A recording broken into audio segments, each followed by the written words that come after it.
Welcome to the Soccer Sidelines podcast, where we bring parents, players, and coaches together around the stuff that matters.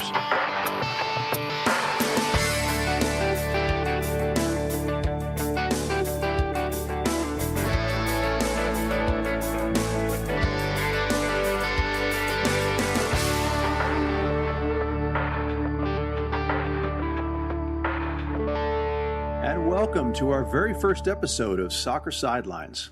In this podcast, we're going to bring together parents, players, and coaches around the stuff that really matters. And I'm not talking about winning games. Before we were youth soccer fans, we were fans of our family and our kids.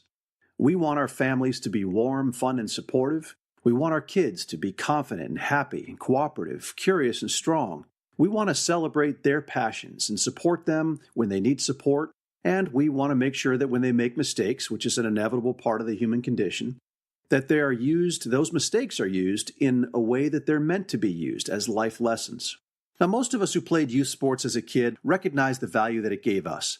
We want to see our kids learn about teamwork and sportsmanship and self-discipline, and we want our kids to be hardy and to be able to brush off bad things when they happen, and we want them to be able to celebrate good things when they happen. And we want them to do all of that with grace and good sportsmanship. And basically, we want our kids to be the best that they can be. This has been every good parent's wish since we invented children. When we first looked into youth sports opportunities for our kids, we may have looked at sports that we already did when we were kids. We probably thought back to our own experiences and to our friends who played sports, and while we recognize that our job really basically is to start our kids off in a direction that, we knew and we loved, that their own passions would one day play a role and help guide them in their youth sports careers. Now, it really didn't matter to us at the time whether our kids, in the end, swam or played soccer or basketball, baseball, or the trombone, or would become great mathletes, but it was really more about getting them going. And we would have been happy no matter what they did, as long as they were happy doing it. Parents see and they understand the value that youth sports provide. They want good things for their kids, so they sign up and they become as supportive as they can be. And that is where we start. This podcast is for soccer families. It comes from an observation that soccer is better when the whole family is involved. The more that mom and dad understand the game and the trials and the challenges and the calls and what victory and progress looks like on the field, the more supportive they can be.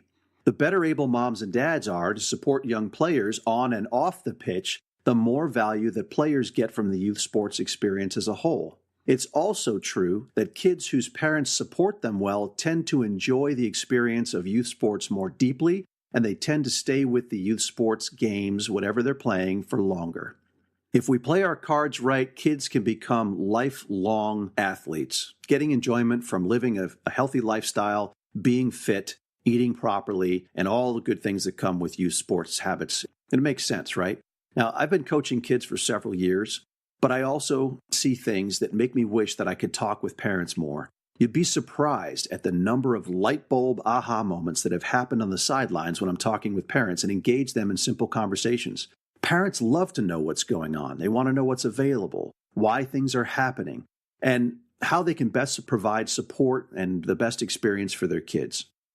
They appreciate knowing why there's different ball sizes in soccer, for example.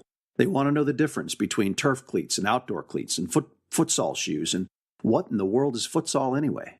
I'm going to share some ideas with you on how to make the most of the 15-year window that you have with your kids playing youth sports. Now, don't worry so much about when they started, if they started when they were 8, or they started when they were 3, or they started when they're 15. That 15-year window is the same regardless, and there are very specific things that happen at every single year, every stage along the way, and you can jump in on that adventure at any time and still get a lot of value from it. So I just want to put those parents who are worried, well, my kid didn't start when they were 3. Don't worry about that. We'll get into that in a future episode.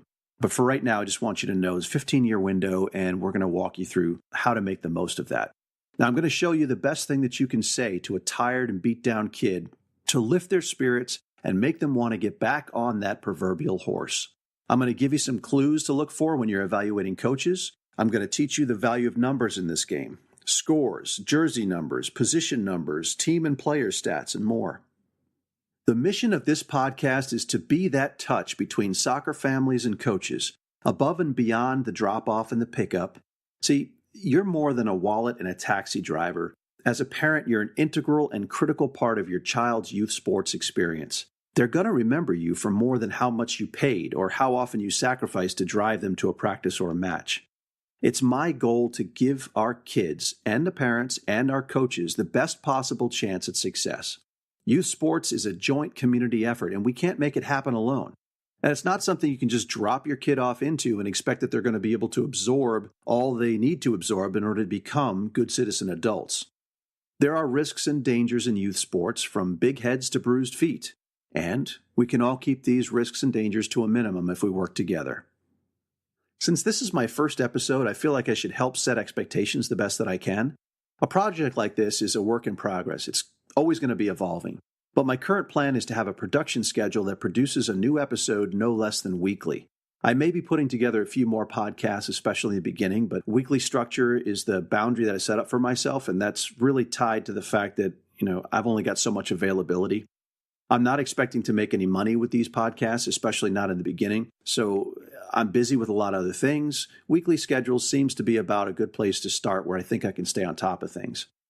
Now, I have many more episodes coming up that I'm going to talk with you about how to recognize and reward your kids, for example, how to tell a good coach from a bad coach, how to navigate the soccer world. Like, what's the difference between academy and recreation and classic and travel teams?